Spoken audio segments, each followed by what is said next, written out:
സ്രഷ്ടാവായ ദൈവത്തിന്റെ പകരക്കാരനായി സകല സൃഷ്ടിയെയും വാണ് അരുളുവാൻ അധികാരമുള്ളവനായി യേശു ഇവിടെ തന്നെത്താൻ വെളിപ്പെടുത്തുകയാണ്. സ്തോത്രം. അതാണ് ദാവീദിന്റെ താക്കോൽ കൈവശമുള്ളവൻ എന്നതിന്റെ അർത്ഥം. ഇത്രയും പറഞ്ഞത് വ്യക്തമാണോ? എന്തെങ്കിലും വിശദീകരണം?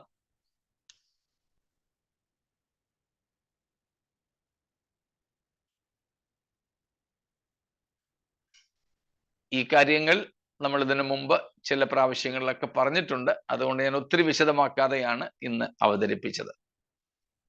Okay, thank you.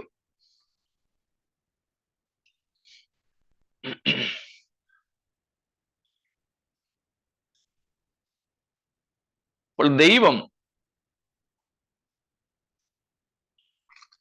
അനാദിയിൽ തന്നെ പദ്ധതിയിട്ട ഒരു കാര്യമായിരുന്നു ഇത്.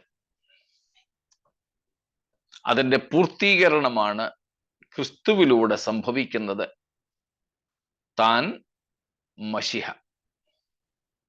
ആ മശിഹാത്വത്തിന്റെ തെളിവാണ് നാം ഇവിടെ കാണുന്നത്.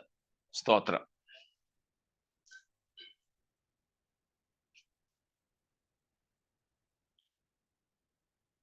താക്കോൽ അധികാരത്തിന്റെ അടയാളം നമ്മൾ ഇന്നലെ കണ്ടു. നിയന്ത്രണത്തിന്റെ അടയാളം, അവകാശത്തിന്റെ അടയാളം ഒക്കെയാണ്. സ്തോത്രം. അതാണ് നാം കണ്ടുകൊണ്ടിരുന്നത്. നാം ഇന്നലെ യെശയ്യാ 22:22 നിന്ന് ഒരു കാര്യം വായിക്കുകയുണ്ടായല്ലോ. സ്തോത്രം. ഒന്നും കൂടെ ആ വാക്യം വായിച്ചോളൂ. ഐശയ്യാ 22:22. ഞാൻ ദാവീദ് ഗൃഹത്തിന്റെ താക്കോൽ അവന്റെ തോളിൽ വയ്ക്കും. അവൻ തുറന്നാൽ ആരും അടയ്ക്കുകയില്ല, അവൻ അടച്ചാൽ ആരും തുറക്കുകയുമില്ല. സ്തോത്രം.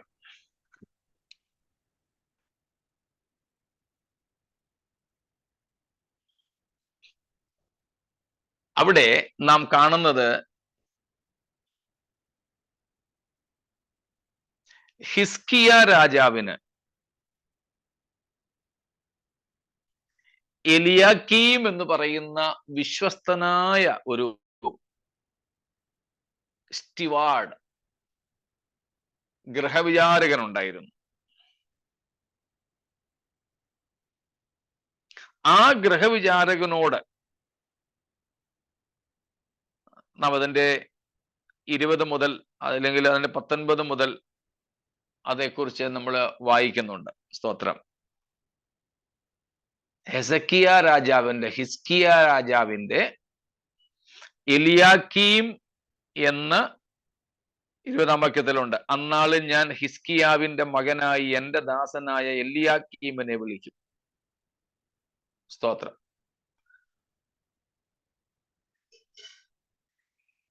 എന്നിട്ട് അവന് അധികാരം നൽകുന്നതുമായി ബന്ധപ്പെട്ടാണ് ഈ പറയുന്നത്. അക്ഷരീയമായിട്ട് ഇതാണ്.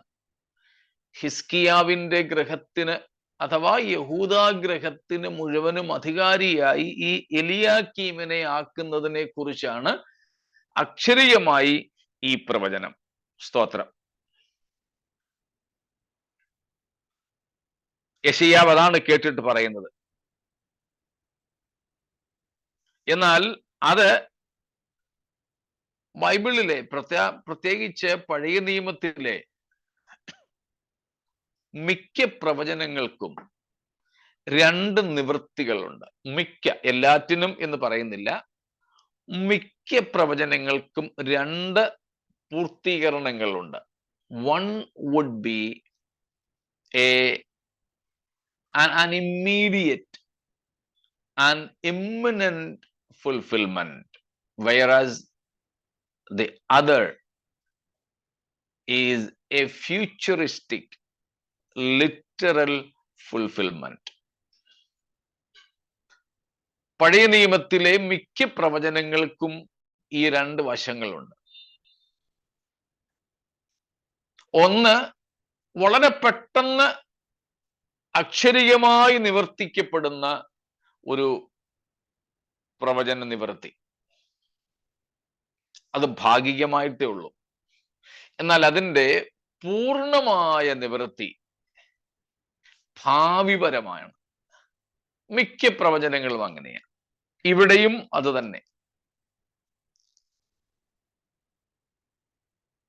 ഇമ്മീഡിയറ്റ് ആയി, ഇമ്മനന്റ് ആയി ഈ പ്രവചനം നിവർത്തിക്കപ്പെടുന്നത്, അല്ലെങ്കിൽ ഈ പ്രവചനം നൽകപ്പെടുന്നത് ആർക്ക് വേണ്ടിയാണ്? ഹിസ്കിയാവിന്റെ ഗൃഹത്തിൽ ഉള്ള എലിയാക്കീം എന്ന ഒരു ദാസന് വേണ്ടിയാണ്. പക്ഷേ അതിന് ഭാവിയിൽ ഒരു നിവൃത്തിയുണ്ട്. അതിന്റെ പൂർണ്ണത അപ്പോഴേ വരൂ. അത് ഈ പറയുന്ന എലിയാക്കീമിലല്ല, പകരം അത് ദാവീദിന്റെ പുത്രനെന്ന് വിളിക്കപ്പെടുന്ന, ദാവീദിന്റെ വേരെന്ന് വിളിക്കപ്പെടുന്ന, ഇശായുടെ മുള എന്ന് വിളിക്കപ്പെടുന്ന, ദാവീദിന്റെ താക്കോൽ കൈവശമുള്ള, ദാവീദ് പോലും കർത്താവെന്ന് വിളിച്ച് സംബോധന ചെയ്ത മശിഹായിലാണ്.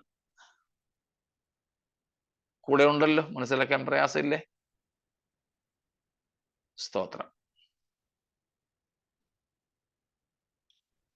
ആർക്കെങ്കിലും മനസ്സിലാകാതെ പോകുന്നെങ്കിൽ ചോദിച്ചേക്കണേ. ഒരാൾ മനസ്സിലായെന്ന് പറഞ്ഞെന്ന് വിചാരിച്ച് മനസ്സിലാകാത്തവര് മനസ്സിലായില്ല എന്ന് പറയാതിരിക്കരുത് കേട്ടോ. സ്തോത്രം. ഇതാണ് ഇവിടുത്തെ എന്തോ ഒന്നുകൂടെ ബ്രീഫ് ചെയ്യാം. ഓക്കെ. പഴയ നിയമ പ്രവചനങ്ങൾ, പഴയ നിയമത്തെ പ്രവചന പുസ്തകം എന്നാണ് വിളിക്കുന്നത്. പഴയ നിയമത്തെ ഏറ്റവും ക്രോഡീകരിച്ചു വിളിക്കാൻ സാധിക്കുന്നത് പ്രവചനം എന്നാണ്.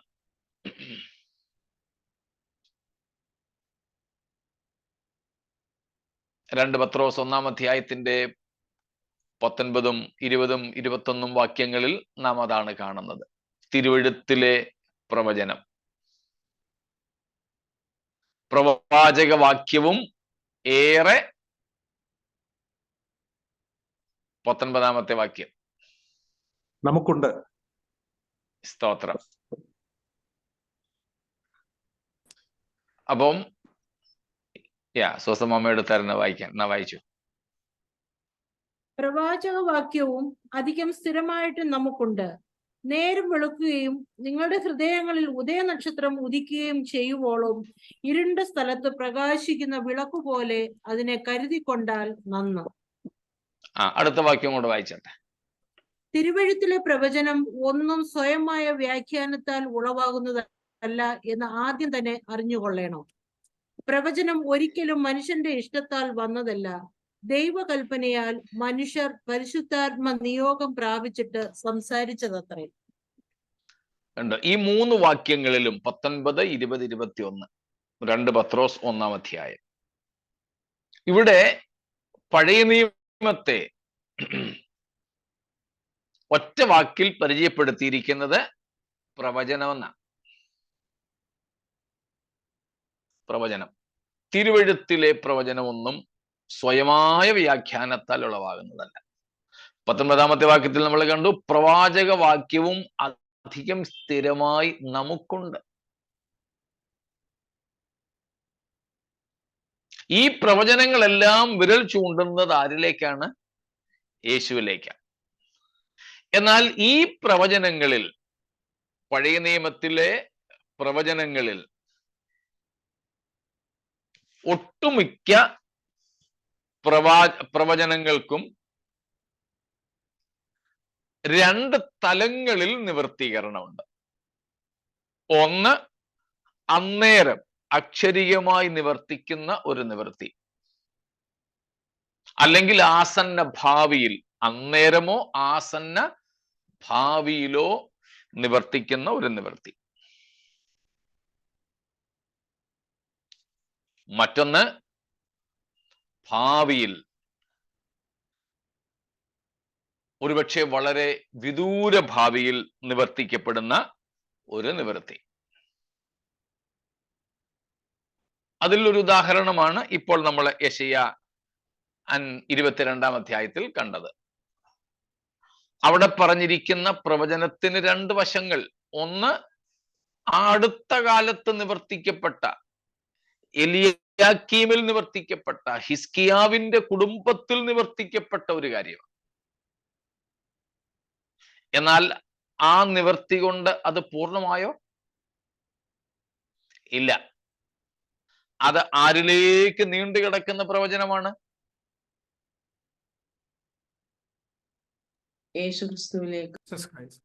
യേശുക്രിസ്തുവിലേക്ക് നീണ്ടുകിടക്കുന്ന പ്രവചനമാണ്. സ്തോത്രം. അങ്ങനെ ധാരാളം പ്രവചനങ്ങൾ പഴയ നിയമത്തിൽ ഉണ്ട്. ചിലതിന് ഒട്ടുമുക്കാൽ പ്രവചനങ്ങൾക്കും അധികം പ്രവചനങ്ങൾക്കും അന്നേരം ഒരു നിവൃത്തി ഉണ്ടാവും.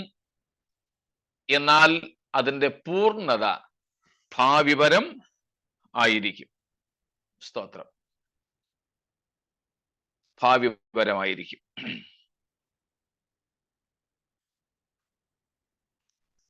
യെശയ്യാവിൽ തന്നെ ക്രിസ്തുവിനെ കുറിച്ച് പറഞ്ഞിട്ടുള്ള ഒത്തിരി പ്രവചനങ്ങൾ അതുമായി ബന്ധപ്പെട്ടതാണ്. എനിക്ക് തോന്നുന്നു കഴിഞ്ഞ ദിവസം ഞാൻ വരാൻ ലേറ്റായ നമ്മുടെ വർക്കിച്ചായൻ സംസാരിച്ച ഭാഗം അതുമായി ബന്ധപ്പെട്ടതായിരുന്നു. യെശയ്യാവിനോട് കന്യക ഗർഭിണിയായി മകനെ പ്രസവിക്കും എന്ന് പറഞ്ഞ ആ ഭാഗം, അത് ആത്യന്തികമായും നിവർത്തിക്കപ്പെട്ടത് ക്രിസ്തുവിലാണെങ്കിലും അതിൻ്റെ പല ഭാഗങ്ങളും ആ കാലത്ത് തന്നെ നിവർത്തിക്കപ്പെടേണ്ടതായിരുന്നു. So most of the Old Testament prophecies have two fulfillments. One, an immediate but literal fulfillment that may not be a final and complete fulfillment, but only a partial fulfillment. But a perfect completion will be something futuristic. അങ്ങനെയുള്ള ഒത്തിരി പ്രവചനങ്ങൾ നമുക്ക് കാണുവാനായിട്ട് സാധിക്കും.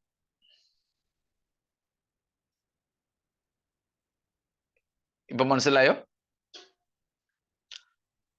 ആ ഭാവിപരമായി നിവർത്തിക്കപ്പെടുന്ന പ്രവചനങ്ങൾ ഏതാണ്ട് എല്ലാം തന്നെ മശിഹൈക പ്രവചനങ്ങളാണ്. മശിഹൈക പ്രവചനങ്ങളാണ്. ഏതെങ്കിലും പ്രവചനങ്ങളുടെ ഭാഗിക നിവൃത്തി ഉണ്ടായി എന്ന് കരുതി അത് തീർന്നു എന്ന് വെച്ച് മാറ്റി വെക്കരുത്. അതുകൊണ്ട് തന്നെയാണ് നമ്മൾ പഴയ നിയമം ദൈവവചനമായി, തിരുവെഴുത്തുകളായി സ്വീകരിക്കുന്നത്. ഇന്നും നാം അതിനെ സ്വീകരിക്കുന്നത്, അത് വായിക്കുന്നത്, പഠിക്കുന്നത്, പഠിപ്പിക്കുന്നത്. മുമ്പും ഞാൻ പറഞ്ഞിട്ടുള്ളതുപോലെ പഴയ നിയമത്തിലെ പ്രവചനങ്ങൾ, പ്രത്യേകിച്ച് മശിഹയുമായി ബന്ധപ്പെട്ടത്, നമ്മൾ പഠിക്കേണ്ടതിന് പകരം പലപ്പോഴും പഴയ നിയമത്തിൽ ദൈവം ചെയ്ത ചില അത്ഭുതങ്ങൾ, ചില ചരിത്രങ്ങളൊക്കെ എടുത്ത് ഒരു ഓളം ഉണ്ടാക്കി പ്രസംഗിച്ചും ഇൻവെർട്ടഡ് കോമയിലിടുക, ആരാധിച്ചും നമ്മളിങ്ങനെ അങ്ങ് പോകുന്നു എന്നേ ഉള്ളൂ. അതല്ല സത്യത്തിൽ പഴയ നിയമത്തിന്റെ ഉദ്ദേശം. അപ്പോൾ അങ്ങനെയുള്ള ഒരു പ്രവചന നിവൃത്തിയാണ് ഇവിടെ സംഭവിക്കുന്നത്. യേശു ദാവീദിന്റെ താക്കോലുള്ളവൻ. അതിനവൻ ദാവീദ് ഗൃഹത്തിൽ പിറന്നു. അതിനാണ് യേശു ബേത്ലഹേം എന്ന ആ ചെറിയ ഗ്രാമത്തിൽ പിറന്നത്. സ്തോത്രം. അതിനുവേണ്ടി മറിയയുടെ പ്രസവകാലം തികയാറായപ്പോൾ റോമൻ ചക്രവർത്തിയെ ഉപയോഗിച്ചു. എല്ലാവരും തങ്ങളുടെ പിതൃനഗരത്തിൽ പോയി സെൻസസ് എടുക്കണം. നമ്മുടെ ഇന്നത്തെ ഭാഷയിൽ പറഞ്ഞാൽ ആധാർ കാർഡ് ഉണ്ടാക്കണം. അതുകൊണ്ട് യോസേഫിനും തന്റെ പിതൃനഗരമായ ബേത്ലഹേമിലേക്ക് വരേണ്ടി വന്നു. അവിടെ വെച്ച് മറിയയുടെ പ്രസവം നടന്നു. യേശു അവിടെ ജനിച്ചു.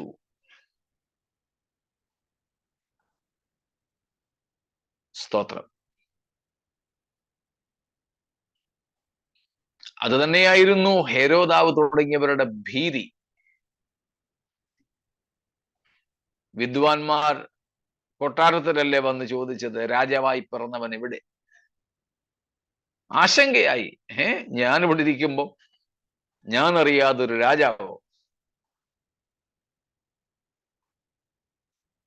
സ്തോത്രം. അപ്പോൾ യേശുക്രിസ്തുവിന്റെ ദൈവത്വത്തെ കുറിച്ചാണ് ആദ്യത്തെ 2 നാമങ്ങൾ. യേശുക്രിസ്തുവിന്റെ രാജത്വത്തെ കുറിച്ചാണ് 3ാമത്തെ പേരിന്റെ പരാമർശം.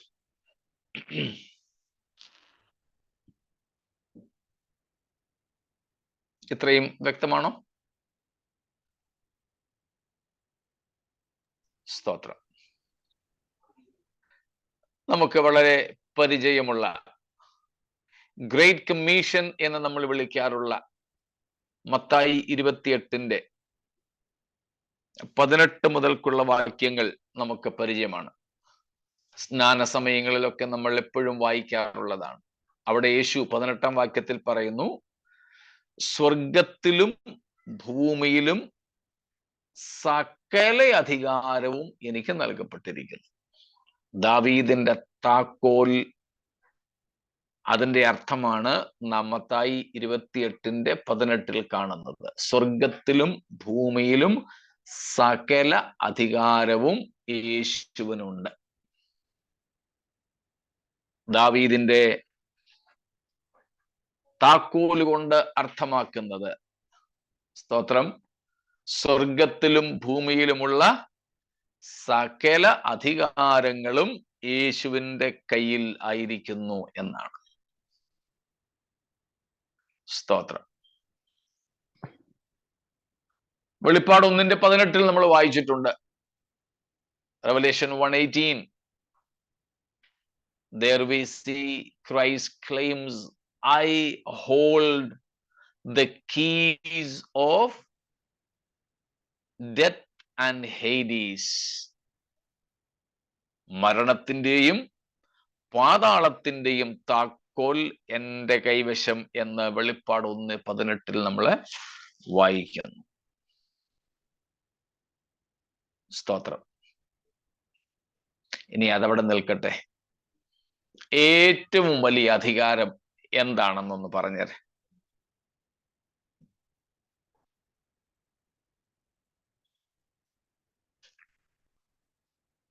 യേശുക്രിസ്തുവിന്റെ ഏറ്റവും വലിയ അധികാരം, the utmost power or the utmost authority Jesus is having.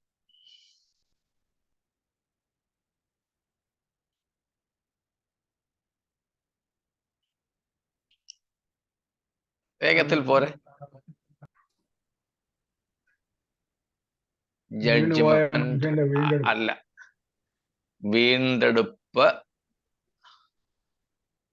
വീണ്ടെടുപ്പുമായി ബന്ധപ്പെട്ടതാണ്.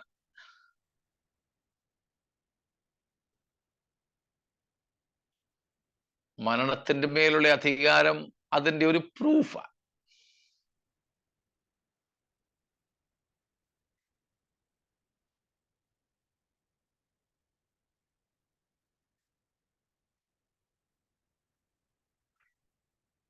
ദൈവത്തിന്റെ ഏറ്റവും വലിയ അധികാരം എന്താ?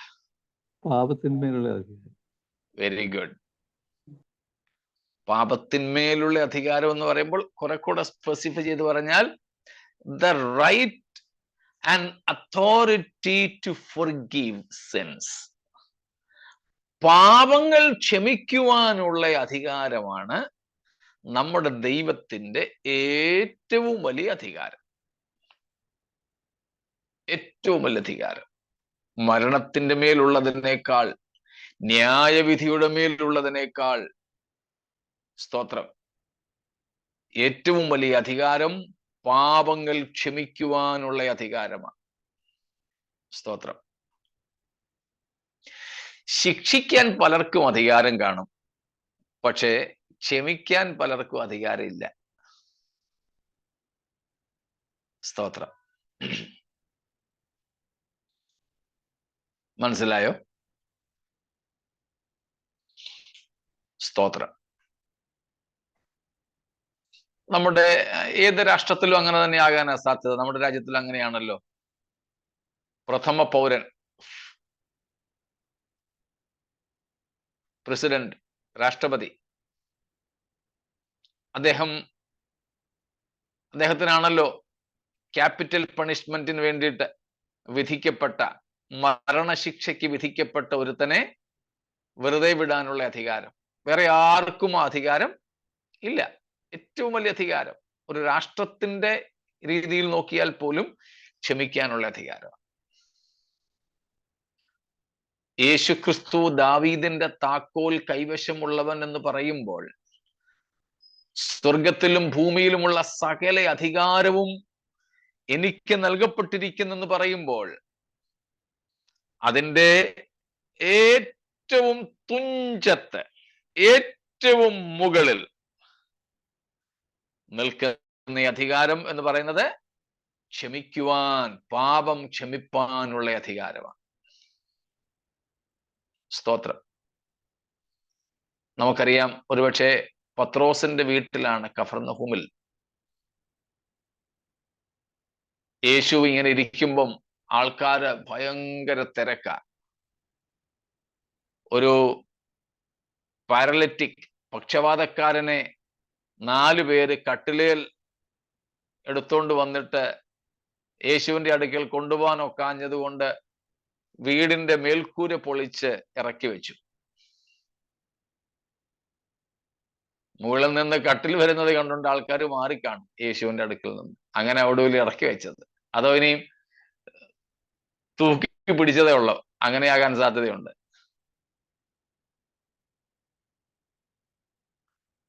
ആ മനുഷ്യനോട് യേശു ഏറ്റവും ആദ്യം എന്താ പറഞ്ഞേ? മകനെ, നിന്റെ പാപങ്ങൾ മോചിച്ചിരിക്കുന്നു, അല്ലെ മോചിക്കപ്പെട്ടിരിക്കുന്നു. ഇത് കേട്ട പരീശന്മാര് തമ്മിൽ പറഞ്ഞോളൂ, ഇവൻ ആരാ? പാപങ്ങളെ മോചിക്കാൻ ആർക്കു മാത്രമേ അധികാരമുള്ളൂ? ദൈവത്തിന് മാത്രമേ ഉള്ളൂ. അപ്പൊ പിന്നെ ഇവൻ? അപ്പോഴാണ് യേശു പറഞ്ഞത്, ഭൂമിയിൽ പാപങ്ങളെ മോചിക്കുവാൻ മനുഷ്യപുത്രൻ അധികാരമുണ്ടെന്ന് നിങ്ങൾ അറിയേണ്ടതിന്. ഇപ്പൊ ഒരുത്തന്നെ പാപം മോചിച്ചില്ലയോ എന്ന് കണ്ടുകൊണ്ട് നിൽക്കുന്നവർക്ക് അറിയാൻ ഒക്കത്തില്ലല്ലോ. ഞാനിപ്പോ പറയുക, രാജീവ് ബ്രദറിന്റെ പാപമൊക്കെ മോചിക്കപ്പെട്ടിരിക്കുന്നു, ഇത് കാണാൻ സാധിക്കുന്ന കാര്യമല്ലല്ലോ. അതുകൊണ്ട് ഈ പക്ഷപാതക്കാരന്റെ പാപം മോചിച്ചു എന്നത് അറിയാൻ കണ്ടു നിൽക്കുന്നവർക്ക് ഒരു സാധ്യതയില്ല. അതുകൊണ്ട് യേശു പറഞ്ഞു, അത് സംഭവിച്ചു, പാപം ക്ഷമിക്കപ്പെട്ടു എന്ന് ഞാൻ പറഞ്ഞത് സംഭവിച്ചെന്ന് നിങ്ങൾ വിശ്വസിക്കുവാൻ. എടാ മോനെ, നീ കിടക്ക് എഴുന്നേറ്റ് നടക്കെന്ന് പറഞ്ഞു. അവൻ കട്ടിലോടെ ഇട്ടിട്ട് ചാടി ഇറങ്ങി ഒരു പോക്ക് പോയി. സ്തോത്രം. That was the proof. അപ്പോൾ ഇവിടെ യേശുവിന്റെ പക്കൽ ഒരു താക്കോൽ ഉണ്ടെങ്കിൽ അതുകൊണ്ട് ചെയ്യാൻ പറ്റുന്ന ഏറ്റവും വലിയ കാര്യം എന്താണ്? പാപങ്ങൾ മോചിക്കുക എന്നതാണ്, പാപക്ഷമ എന്നുള്ളതാണ്. സ്തോത്രം. നമ്മുടെ ദൈവത്തിന്റെ നിസ്തുലതകളിൽ ഏറ്റവും വലിയ അധികാരത്തിൽ പെടുന്ന ഒന്നാണിത്. സ്തോത്രം. അപ്പോൾ അതിലൂടെയും യേശു തന്നെത്താൻ ദൈവം എന്ന് വെളിപ്പെടുത്തുകയാണ്. തൻ്റെ ദൈവത്വത്തെയും അവിടെ വെളിപ്പെടുത്തുന്നു. അപ്പോൾ ദൈവത്വവും രാജ്യത്വവും മശിഹാത്വവും ഒക്കെ ഇവിടെ വെളിപ്പെടുത്തുകയാണ്. സ്തോത്രം.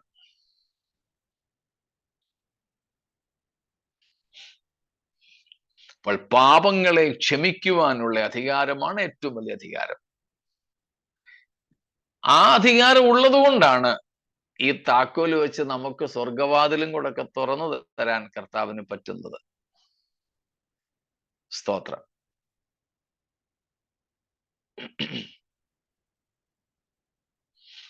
അപ്പം because he holds the keys of David, his dynasty, that of death and Hades, he claims he is the sole authoritative person who can open the doors of heaven or even shut the doors of heaven for someone.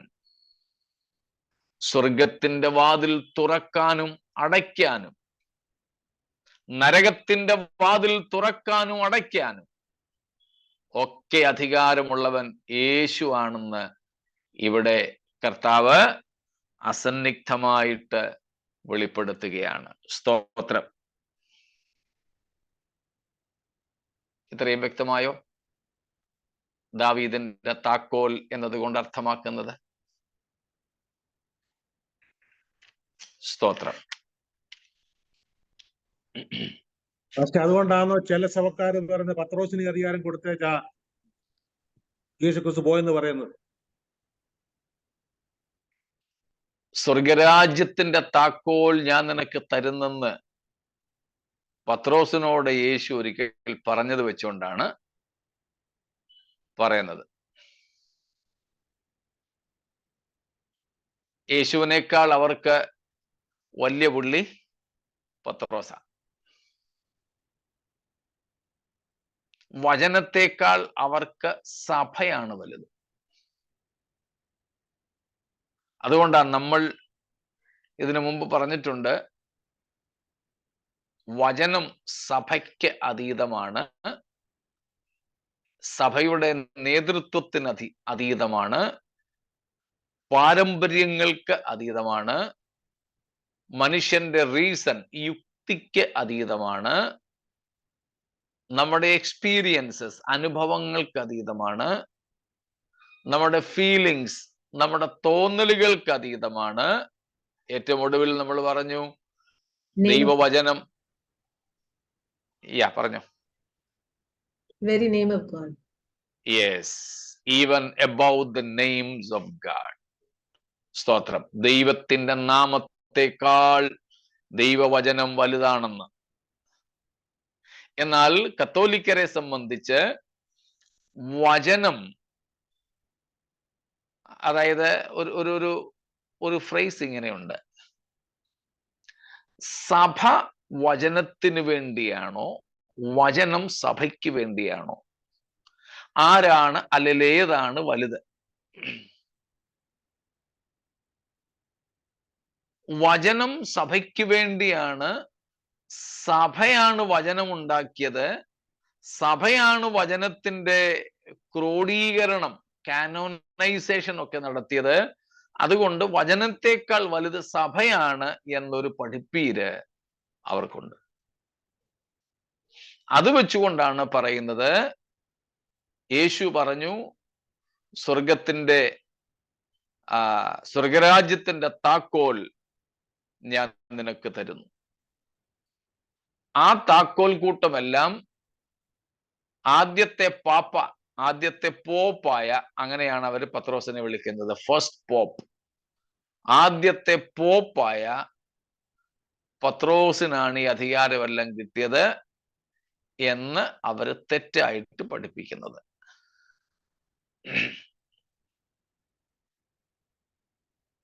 സ്തോത്രം. നമ്മുടെ ഇടയിലും ചിലരൊക്കെ പിശകായിട്ട് ആവേശം കയറി പറയാറുണ്ട്, താക്കോലൊക്കെ നമ്മുടെ കയ്യിലാണ്. ഈ കഴിഞ്ഞ ദിവസം അങ്ങനെ ഒരു പ്രസംഗം ഞാൻ കേട്ടു. താക്കോലൊക്കെ നമ്മുടെ കയ്യിലാണെന്ന്. ഇല്ല, താക്കോൽ ആരുടെ കയ്യിലാ? കർത്താവിന്റെ കയ്യിലാ. മരണത്തിന്റെയും പാതാളത്തിന്റെയും താക്കോൽ പത്രോസിനെയും പൗലോസിനെയും ആരെയും ഏൽപ്പിച്ചിട്ടില്ല. അങ്ങ് വത്തിക്കാനിലും ഇല്ല, അന്ത്യോക്യയിലും ഇല്ല. നമ്മൾ എന്നും പറയുന്നത് പോലെ അങ്ങ് ക്ലീവ്ലാൻഡിലും ഇല്ല, കുമ്പനാട്ടും ഇല്ല. സ്തോത്രം. ക്ലീവ്ലാൻഡ് എന്ന് പറഞ്ഞത് മുളക്കട പറയേണ്ട ആവശ്യമില്ല, മുളക്കടയൊക്കെ വലുതാ ക്ലീവ്ലാൻഡ്. അതുകൊണ്ടാണ് ഞാനത് പറഞ്ഞത്. ചർച്ച് ഓഫ് ഗോഡിന്റെ ഇന്റർനാഷണൽ ആസ്ഥാനം ഇവിടെങ്ങും അല്ല. സ്തോത്രം. ഇത് കർത്താവിന്റെ മാത്രം കയ്യിലാണ്.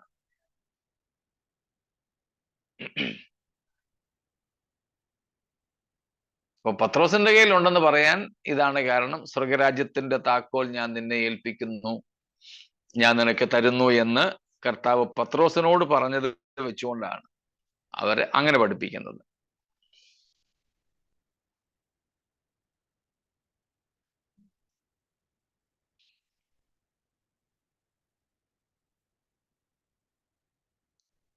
നമുക്ക് തീർച്ചയായും അധികാരം കർത്താവ് തന്നിട്ടുണ്ട് സുവിശേഷം പ്രസംഗിക്കാൻ. ആ സുവിശേഷ പ്രസംഗത്തിലൂടെ അനേകർക്ക് സ്വർഗരാജ്യത്തിന്റെ വാതിൽ തുറക്കാൻ നമുക്ക് സാധിക്കും. പത്രോസ് ആ താക്കോൽ ഉപയോഗിച്ചാണ് പെന്തക്കോസ്ത് നാളിൽ പ്രസംഗിച്ചത്. 3000 പേർ അന്ന് രക്ഷിക്കപ്പെട്ട് സ്നാനപ്പെട്ടു. ആ അധികാരം നമുക്കുണ്ട് സുവിശേഷം പ്രസംഗിക്കാൻ. എല്ലാവർക്കും ഇല്ല, നമുക്ക് അധികാരം കർത്താവ് തന്നിരിക്കുന്നു.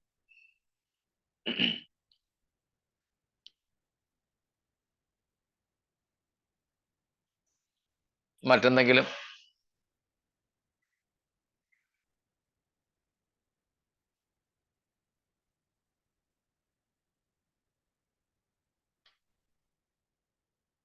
ശരി. 4-ാമത്തെ കാര്യം, ആരും അടയ്ക്കാതെ വണ്ണം തുറക്കുകയും ആരും തുറക്കാതെ വണ്ണം അടയ്ക്കുകയും ചെയ്യുന്നവൻ. അതിന്റെ കൂടുതൽ വിശദീകരണത്തിന്റെ ആവശ്യമില്ല. 3-ാമത്തേതിൽ അത് വന്നിട്ടുണ്ട്.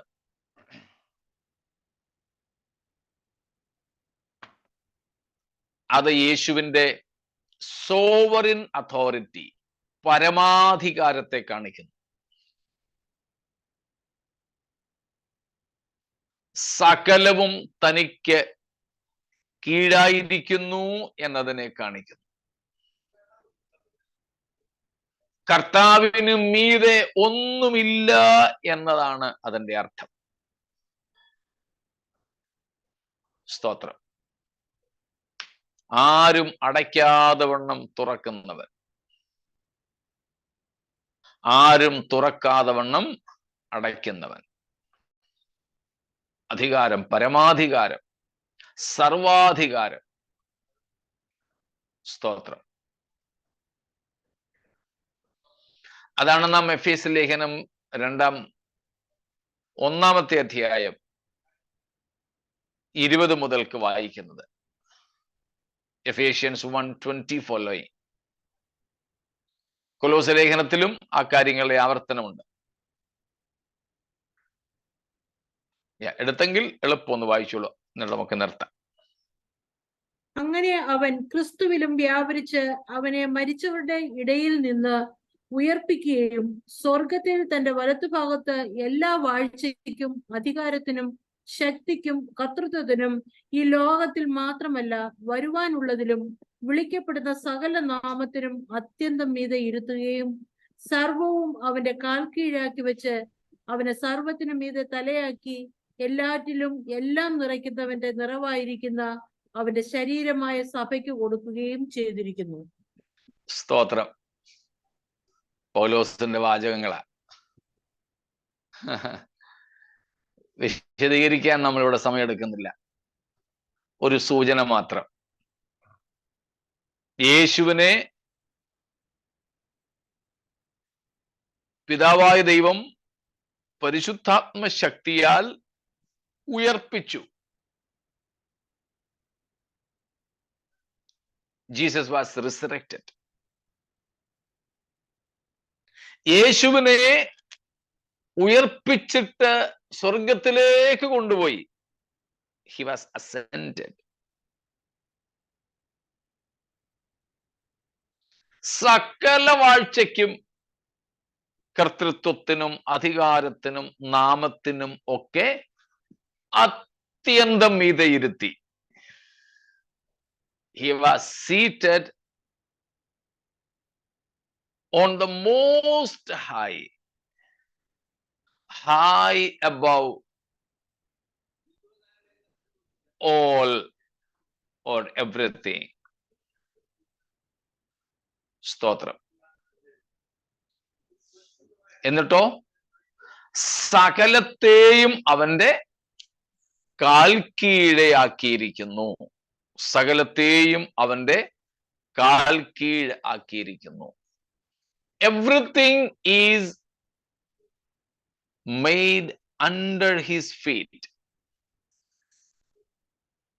സ്തോത്രം. ഇതാണ് ഈ താക്കോൽ കൊണ്ട് അർത്ഥമാക്കുന്നത്. എന്താണ്? ക്രിസ്തുവിന്റെ പരമാധികാരം. ക്രിസ്തുവിന്റെ പരമാധികാരം.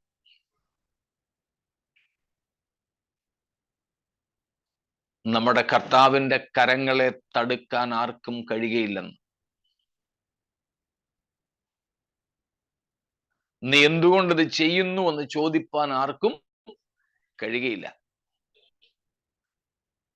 സ്തോത്രം.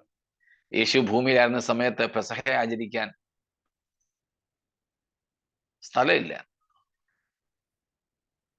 ശിഷ്യന്മാരെ പറഞ്ഞു വിട്ടു. ഒരുത്തൻ വെള്ളം കൊണ്ട് പോവും, അവന്റെ പുറകെ പോവും. ആദ്യം ചെല്ലുമ്പം ചോദിക്കേ, ഗുരു ശിഷ്യന്മാരുമായിട്ട് എവിടെയാണ് പെസഹ കഴിക്കേണ്ടത്? തരാമോന്ന് ചോദിക്കാനല്ല, തരണേന്ന് പറയാനുമല്ല, അപേക്ഷിക്കാനുമല്ല, എവിടെയാന്ന് എന്ന് ചോദിച്ചാൽ മതി.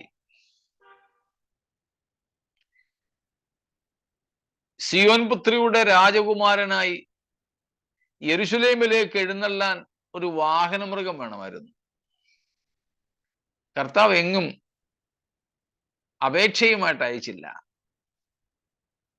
പോകാൻ പറഞ്ഞു, ഇന്നിടത്ത് പോയി കഴുതയെയും കുട്ടിയെയും കെട്ടിയിരിക്കുന്നത് കാണാൻ, അഴിച്ചുകൊണ്ട് വാ. ആരെങ്കിലും ചോദിക്കുകയാണെങ്കിൽ ഗുരുവിന് ഇതിനെ കൊണ്ട് ആവശ്യമുണ്ടെന്ന് മാത്രം പറഞ്ഞാൽ മതി. ആരാ ഗുരു? എന്താ? ഒന്നുമില്ല. നമ്മുടെ കർത്താവിന്റെ വാക്കുകളോടും അധികാരങ്ങളോടും മറുത്തു നിൽക്കാൻ ആർക്കും കഴിയില്ല. പിന്നെയും മറുത്തു നിൽക്കുന്നെങ്കിൽ നമ്മളൊക്കെ ഉള്ളു.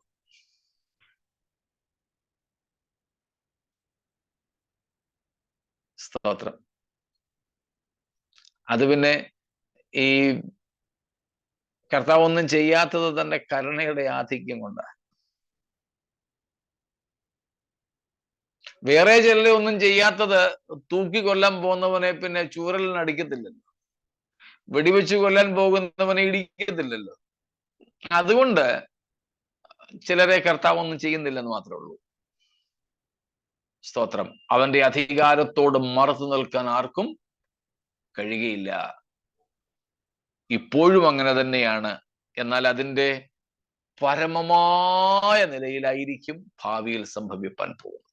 അതാണ് ആരും അടയ്ക്കാതെ വണ്ണം തുറക്കുന്ന, ആരും തുറക്കാതെ വണ്ണം അടയ്ക്കുന്നവൻ എന്നതിൻ്റെ അർത്ഥം. സ്തോത്രം. അതിന് നമ്മുടെ ഭൗമിക ജീവിതത്തോടുള്ള ബന്ധത്തിലായാലും ആത്മീയ ജീവിതത്തോടുള്ള ബന്ധത്തിലായാലും അങ്ങനെ തന്നെയാണ്. ക്രിസ്തുവിന്റെ പരമാധികാരമാണ് വെളിപ്പെട്ടിരിക്കുന്നത്. സ്തോത്രം. ഇത്രയും വ്യക്തമായി കാണുമെന്ന് കരുതട്ടെ. സ്തോത്രം. സംശയങ്ങളുണ്ടെങ്കിൽ നാളത്തേക്ക് വെച്ചേക്കുക, ചോദിക്കാം. സ്തോത്രം.